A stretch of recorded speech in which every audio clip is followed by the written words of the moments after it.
MLC కవిత అరెస్టుపై money laundering కేసులో తిహార్ జైల్లో ఉన్న ఆర్థిక మోసగాడు సుకేష్ చంద్రశేఖర్ జైలు నుంచి లేఖ రాశారు. కవితను అక్కయ్య అని సంబోధించి తీవ్ర ఆరోపణలు చేశారు.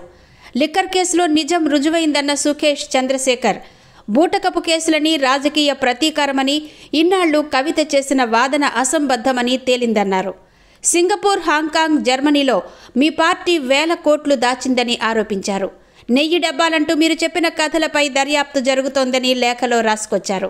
సుకేష్ చంద్రశేఖర్ గతంలో కవిత, సుకేష్ మధ్య చాటింగ్ బయటకొచ్చింది. బ్రో అంటే సత్యేంద్ర జైన్ అని, 15 కేజీల నెయ్యి అంటే 15 కోట్ల రూపాయల డబ్బు అని, 25 కేజీ నెయ్యి అంటే 25 కోట్ల రూపాయలని, సిస్టర్ అంటే కే కవిత అని, ఏకే భాయ్ అంటే అరవింద్ కేజ్రీవాల్ అని కోడ్ భాష వివరాలను రివీల్ చేశాడు సుకేష్.